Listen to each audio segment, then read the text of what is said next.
Hello students, आज आप करांगे चैप्टर 8। टॉपिक हैगा आ taxable event supply under GST. Basically ये chapter mainly is about supply.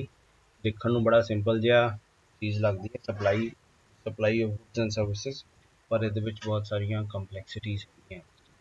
ਸੋ ਇਸ ਚੈਪਟਰ ਦੇ ਵਿੱਚ ਆਪਾਂ ਬੇਸਿਕਲੀ ਦੇਖਾਂਗੇ ਕਿ ਮੇਨ ਪੁਆਇੰਟਸ। ਮੇਰਾ ਕਰਸਰ ਉੱਥੇ ਫੋਲੋ ਕਰੋ। What is the taxable event ਕੀ ਹੁੰਦਾ ਆ, ਐਂਡ GST ਦੇ ਵਿੱਚ ਆਪਾਂ ਕਿਵੇਂ ਡਿਫਾਈਨ ਕਰਦੇ ਹਾਂ ਟੈਕਸੇਬਲ ਇਵੈਂਟ ਨੂੰ, and what is the relevance of supply, ਜਿਹੜਾ ਟੌਪਿਕ ਹੈ ਕਿਉਂ ਇੰਪੋਰਟੈਂਟ ਹੈ GST ਦੇ ਵਿੱਚ। ਠੀਕ ਹੈ, ਤੇ ਸਟਾਰਟ ਕਰਨ ਤੋਂ ਪਹਿਲਾਂ ਆਪਾਂ ਥੋੜਾ ਚੈਪਟਰ ਓਵਰਵਿਊ ਕਰ ਲਈ। ਚੈਪਟਰ ਦੇ ਮੇਨ ਪੁਆਇੰਟਸ ਜਿਹੜੇ ਹੈਗੇ ਜਾਂ ਮੇਨ ਟਰਮਸ ਜਿਹੜੀਆਂ ਹੈਗੀਆਂ ਆਪਾਂ ਦੇਖੀਆਂ ਕਿਹੜੀਆਂ ਆ। ਸੋ ਆਪਾਂ ਸਟਾਰਟਿੰਗ 'ਚ ਆਪਾਂ ਦੇਖਾਂਗੇ what is incidents of tax, tax ਦੇਣਾ ਕਦੋਂ ਬਣਦਾ, impact of tax, tax the impact ਪੈਂਦਾ ਕਿਹਦੇ 'ਤੇ ਆ, ਟੈਕਸੇਬਲ ਇਵੈਂਟ ਕੀ ਹੁੰਦਾ ਆ, ਨੇਚਰ ਆਫ ਟ੍ਰਾਂਜੈਕਸ਼ਨ ਕਿਹੜੀ ਹੁੰਦੀ ਹੈ, ਇੱਥੋਂ ਆਪਾਂ ਆਈਡੈਂਟੀਫਾਈ ਕਰਦੇ ਹਾਂ ਕਿਹੜੀ ਟ੍ਰਾਂਜੈਕਸ਼ਨ 'ਤੇ GST ਲੱਗਣਾ ਕਿਹੜੀ 'ਤੇ ਨਹੀਂ। ਸੋ ਜਦੋਂ ਆਪਾਂ ਕਹਿੰਦੇ ਹਾਂ ਗੁੱਡਸ, ਆਪਾਂ ਗੁੱਡਸ ਨੂੰ ਕਹਿੰਦੇ ਹਾਂ। ਸੋ ਦੇਰ ਆਰ 9 ਡਿਫਰੈਂਟ ਪੁਆਇੰਟਸ। ਕਈ ਚੀਜ਼ਾਂ ਆਪਾਂ ਇਹ 'ਚੋਂ ਪਹਿਲਾਂ ਪੜ੍ਹੀਆਂ ਹੋਈਆਂ। ਲੀਗਲੀ ਸਪੀਕਿੰਗ GST ਦੇ ਅੰਡਰ ਗੁੱਡਸ ਆਪਾਂ ਕਿਹਨੂੰ ਕਹਿੰਦੇ ਆ। Then we say what all comes under services, legally services ਦੇ ਅੰਡਰ ਕੀ ਆਉਂਦਾ ਹੈ, ਐਂਡ ਸਰਵਿਸਿਜ਼ ਦੇ ਕੈਰੈਕਟਰਿਸਟਿਕਸ ਕੀ ਹੁੰਦੇ। ਇਹਦੇ 'ਤੇ ਆਪਾਂ ਦੁਬਾਰਾ ਜ਼ਿਆਦਾ ਟਾਈਮ ਨਹੀਂ ਲਗਾਵਾਂਗੇ ਕਿਉਂਕਿ ਆਪਾਂ ਹਾਲੇ ਸਬਜੈਕਟ ਮਾਰਕੀਟਿੰਗ ਦੇ ਵਿੱਚ ਪੜ੍ਹੇ ਹੋਏ ਆ। then then we come to the main topic over here. What is the meaning of supply of goods and services under GST, and what is the scope of supply? Very important. Supply ਦਾ ਦਾਇਰਾ ਕੀ ਹੈਗਾ ਆ। ਸੋ supply simple ਜਿਹਾ word ਦੇਖਣ ਨੂੰ ਲੱਗਦਾ ਹੈ। ਇਹਦੇ ਅੰਦਰ there are we'll go through essential characteristics ਕਿਹੜੇ ਹੁੰਦੇ ਆ ਸਪਲਾਈ ਦੇ। ਇਹਦੇ ਵਿੱਚ ਆਪਾਂ ਦੇਖਾਂਗੇ ਕਿ what are supplies, supplies ਦੇ ਅੰਦਰ ਕਿਹੜੀਆਂ ਚੀਜ਼ਾਂ ਆਉਂਦੀਆਂ ਨੇ, ਸਪਲਾਈ ਦੇ ਅੰਦਰ ਕਿਹੜੀਆਂ ਚੀਜ਼ਾਂ ਨਹੀਂ ਆਉਂਦੀਆਂ, what are not supplies, and then what are again deemed supplies। ਠੀਕ ਹੈ, ਤਿੰਨ ਤਰ੍ਹਾਂ ਦੀਆਂ ਸਪਲਾਈਜ਼, not supplies ਤੇ deemed supplies। so then we will go through a chart, ਉਹਨੂੰ ਆਪਾਂ ਡਿਟੇਲ ਸਟੱਡੀ ਕਰਾਂਗੇ। essential ਉਹਨੂੰ ਆਪਾਂ blow up ਕਰਾਂਗੇ ਨੈਕਸਟ ਪੇजेस ਦੇ ਵਿੱਚ। what are the essential characteristics of supply, and another one is ਕਿ ਜਦੋਂ ਆਪਾਂ ਕੰਬਾਈਨ ਕਰਦੇ ਹਾਂ ਗੁੱਡਸ ਐਂਡ ਸਰਵਿਸਿਜ਼ ਉਦੋਂ ਕੀ ਇਫੈਕਟ ਹੁੰਦਾ ਹੈ, ਉਦੋਂ GST ਕਿੱਦਾਂ ਲੱਗੂਗਾ। ਸੋ ਜਦੋਂ ਆਪਾਂ ਕੰਬਾਈਨ ਕਰਦੇ ਹਾਂ there are two terms, one is composite supply and mixed supply। ਸੋ ਇਹਨਾਂ ਦੇ ਦੋ ਤਿੰਨ ਐਗਜ਼ਾਮਪਲ ਆਪਾਂ ਕਰਾਂਗੇ ਉਹਨਾਂ ਦੇ ਵਿੱਚ ਕੀ ਫਰਕ ਹੁੰਦਾ ਆ, ਇਨੀ ਕੇਸਿਸ ਦੇ ਵਿੱਚ GST ਕਿੱਦਾਂ ਅਪਲਾਈ ਹੁੰਦਾ ਆ। ਦੈਨ ਫਿਰ ਫਰਦਰ ਆਪਾਂ ਉਹ ਕਰ ਉਹੀ ਚੀਜ਼ ਰਹੇ ਹਾਂ ਜੇ ਆਪਾਂ ਉਹ ਜਿਹੜਾ ਚਾਰਟ ਹੈਗਾ 8.7 ਪੇਜ ਤੇ ਉਹਦੀ ਡਿਟੇਲ ਕਰ ਰਹੇ ਹਾਂ। ਕਰੈਕਟਰਿਸਟਿਕ ਸਪਲਾਈ ਜਦੋਂ ਆਪਾਂ ਕਰ ਰਹੇ ਹਾਂ, second characteristic is supply must be for a consideration. So consideration ਕੀ ਹੁੰਦੀ ਹੈ, ਐਜ਼ ਕੰਸੀਡਰੇਸ਼ਨ ਓਨਲੀ ਮਨੀ ਜਾਂ ਮਨੀ ਤੋਂ ਇਲਾਵਾ ਵੀ ਕੁਝ ਹੋ ਸਕਦਾ ਹੈ। ਉਹਦੇ ਐਗਜ਼ਾਮਪਲਸ ਦੇਖਾਂਗੇ। Then we will see supply must be for furtherance of business. So ਇਹ ਜੇ ਚੀਜ਼ ਹੈਗੀ ਆ ਤਾਂ ਉਹਨੂੰ ਆਪਾਂ ਸਪਲਾਈ ਮੰਨਾਂਗੇ। Third characteristic. fourth characteristic supply must be under a taxable territory।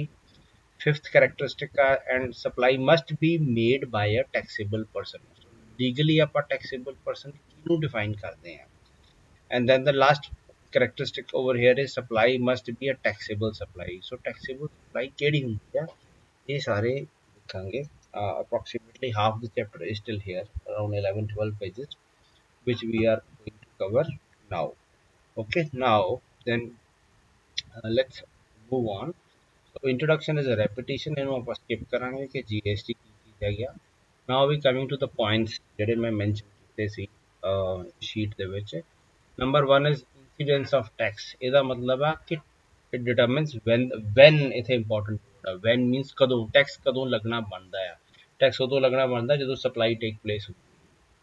and next is impact of tax। impact means a single word ਇੱਥੋਂ ਪਕੜ ਲਓ, whom means ਕਿਸ ਦੇ ਉੱਪਰ ਇਹਦਾ ਅਸਰ ਪਏਗਾ। ਅਲਟੀਮੇਟਲੀ ਜਿਹੜਾ ਫਾਈਨਲ ਕੰਜ਼ਿਊਮਰ ਆ ਉਹੀ ਟੈਕਸ ਪੇ ਕਰਦਾ, ਪਰ ਜਦੋਂ ਵੀ ਦੋ ਤਿੰਨ ਸਟੇਜਸ ਤੇ ਟ੍ਰਾਂਜੈਕਸ਼ਨ ਹੁੰਦੀ ਹੈ, ਜਿਹੜਾ ਨੈਕਸਟ ਅਗਲਾ ਕਸਟਮਰ ਹੁੰਦਾ ਹੈ, ਨੈਕਸਟ ਕਸਟਮਰ ਉਹ ਟੈਕਸ ਜਿਹੜਾ ਹੈਗਾ ਬੀਅਰ ਕਰਦਾ। ਅਲਟੀਮੇਟਲੀ ਹਰ ਸਟੇਜ ਤੇ ਟੈਕਸ ਪੇ ਕਰਨਾ ਪੈਂਦਾ ਹੈ।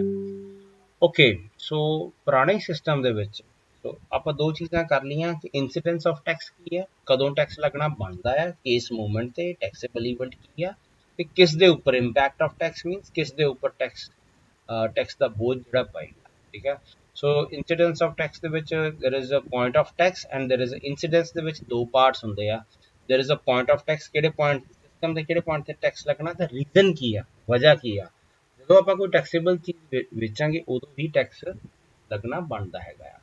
ਨਾਓ next is as per the previous indirect tax regime, ਪੁਰਾਣੇ ਸਿਸਟਮ ਦੇ ਵਿੱਚ ਟੈਕਸੇਬਲ ਈਵੈਂਟਸ ਕਿਹੜੇ ਹੁੰਦੇ ਸੀਗੇ, ਐਕਸਾਈਜ਼ ਡਿਊਟੀ ਜਦੋਂ ਲੱਗਦੀ ਸੀ, ਜਦੋਂ ਮੈਨੂਫੈਕਚਰਿੰਗ ਹੁੰਦੀ ਸੀ ਗੁੱਡਸ ਦੀ ਉਦੋਂ ਐਕਸਾਈਜ਼ ਲੱਗਦੀ ਸੀਗੀ। ਜਦੋਂ ਗੁੱਡਸ ਤੁਸੀਂ ਮੈਨੂਫੈਕਚਰ ਕਰ ਲਈਆਂ, ਤੁਸੀਂ ਕਾਰ ਕੋਈ ਬਣਾ ਕੇ ਰੱਖ ਲਈ, ਮੀਨਸ ਉੱਤੇ ਐਕਸਾਈਜ਼ ਡਿਊਟੀ ਤੁਸੀਂ ਦੇਣੀ ਹੈ government.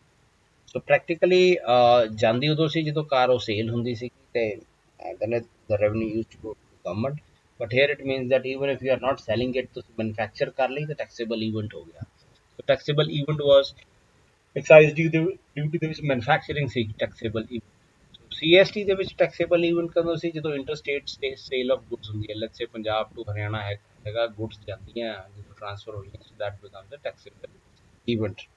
Then taxable event in service tax taxable ਕਦੋਂ ਹੁੰਦਾ ਸੀਗਾ, ਜਦੋਂ ਤੁਸੀਂ ਸਰਵਿਸਿਜ਼ ਰੈਂਡਰ ਕਰਦੇ ਸੀ, ਫੋਰ ਐਗਜ਼ਾਮਪਲ ਜਦੋਂ ਤੁਹਾਨੂੰ ਮੋਬਾਈਲ ਦਾ ਬਿੱਲ ਆਉਂਦਾ ਸੀਗਾ, so that was taxable. VAT ਕਦੋਂ ਸੀਗਾ ਆ, ਜਦੋਂ ਇੰਟਰਾ ਸਟੇਟ ਮੂਵਮੈਂਟ ਹੁੰਦੀ ਸੀ, ਜਦੋਂ ਪੰਜਾਬ ਦੇ ਵਿੱਚ ਹੀ ਗੁੱਡਸ ਹੁੰਦੀਆਂ ਸੀ। ਔਰ ਕਸਟਮ ਡਿਊਟੀ ਕਦੋਂ ਲੱਗਦੀ ਸੀ, ਜਦੋਂ ਕੋਈ ਚੀਜ਼ਾਂ ਬਾਹਰੋਂ ਇੰਡੀਆ ਦੇ ਵਿੱਚ ਇੰਪੋਰਟ ਹੁੰਦੀਆਂ ਸੀ ਉਦੋਂ ਕਸਟਮ ਡਿਊਟੀ ਲੱਗਦੀ ਸੀ।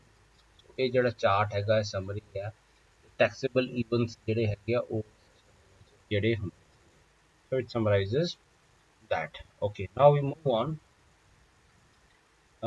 ਕਿ ਟੈਕਸੇਬਲ ਈਵੈਂਟ ਜਿਹੜੇ ਹੈਗੇ ਆ ਜੀਐਸਟੀ ਦੇ ਵਿੱਚ ਕਿਹੜੇ ਕਿਹੜੇ ਹੈਗੇ ਆ, ਠੀਕ ਹੈ ਨਾ। How do we define a taxable event in case of GST? now in case of GST liability ਕਦੋਂ ਅਰਾਈਜ਼ ਹੁੰਦੀ ਹੈ ਟੈਕਸ ਦੇਣ ਦੀ, we say that ਜਦੋਂ goods supply ਹੁੰਦੇ ਆ। so basically look at this chart over here now, how to determine the nature of transaction। ਆਪਾਂ GST ਦੇ ਅੰਦਰ nature of transaction ਕਿਵੇਂ determine ਕਰਨੀ ਹੈ। ਸੋ ਆਪਾਂ ਆਈਡੈਂਟੀਫਾਈ ਕਰਨਾ ਪਹਿਲਾਂ ਤਾਂ ਟੈਕਸੇਬਲ ਈਵੈਂਟ। ਇੱਥੇ ਮੇਨ ਕੁਐਸਚਨ ਇਹੀ ਆ ਕਿ ਟੈਕਸੇਬਲ ਈਵੈਂਟ ਕੀ ਹੈ, ਕਿ ਗੁੱਡਸ ਜਾਂ ਸਰਵਿਸਿਜ਼ ਦੀ ਸਪਲਾਈ ਹੋਈ ਹੈ, ਠੀਕ ਹੈ ਨਾ, ਜਾਂ ਇਕੱਲੇ ਗੁੱਡਸ ਦੀ ਸਪਲਾਈ ਹੋਈ ਆ ਜਾਂ ਫਿਰ ਸਰਵਿਸਿਜ਼ ਦੀ ਸਪਲਾਈ ਹੋਈ ਆ ਜਾਂ ਸਪਲਾਈ ਬੋਥ ਦੋਨੋਂ ਚੀਜ਼ਾਂ ਦੀ ਹੋਈ ਹੈ, ਗੁੱਡਸ ਐਂਡ ਸਰਵਿਸਿਜ਼ ਦੋਨਾਂ ਦੀ।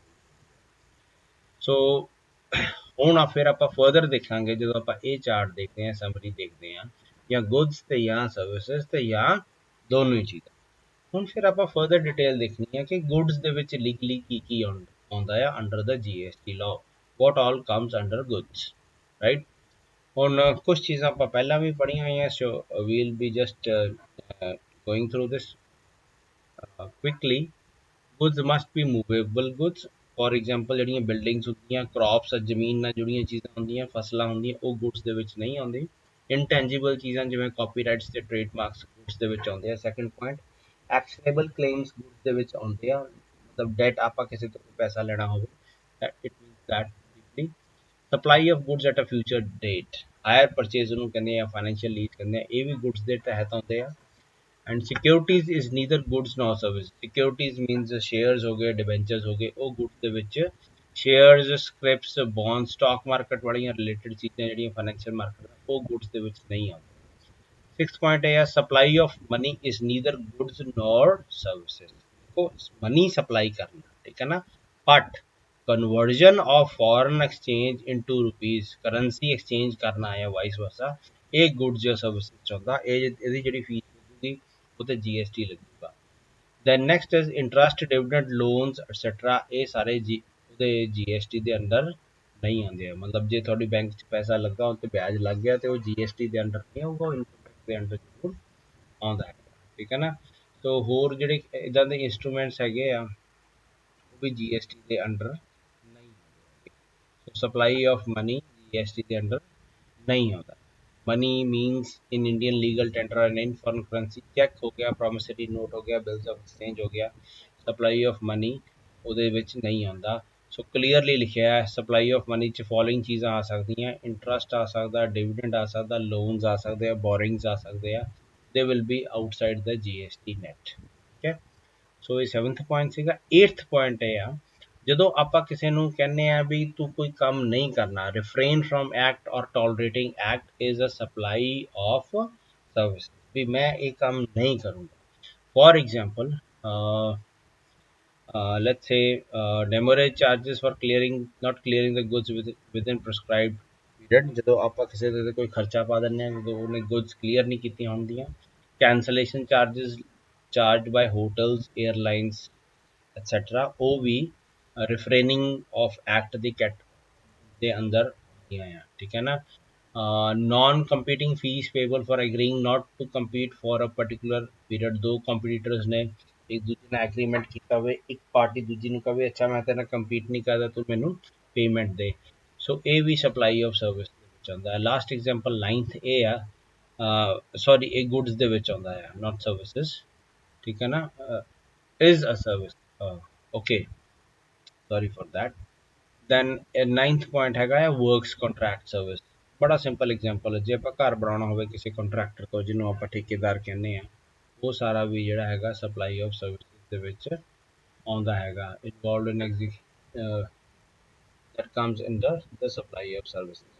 GST ਐਕਟ ਜਿਹੜਾ ਹੈਗਾ ਹੈ ਉਹਨੂੰ ਕਹਿੰਦਾ ਹੈ ਕਿ ਜਿਹੜੇ ਬਿਲਡਿੰਗ ਦੀ ਕੰਸਟਰਕਸ਼ਨ ਕਰਨੀ ਹੈ that is the supply of service. ਸੋ ਦੋ ਪੁਆਇੰਟ ਜਿਹੜੇ ਐਗਜ਼ੈਕਟਲੀ ਲਿਖਿਆ ਗੁੱਡਸ ਦੇ ਟਾਈਟਲ ਦੇ ਅੰਦਰ ਆ, ਪਰ ਦੇ don't come under goods to be very specific. Okay, now we move on to services ਦੇ under ਕੀ ਆਉਂਦਾ ਹੈਗਾ, what all comes under the services. So, let's see what all comes under services. Okay, I'll start this in the next clipping.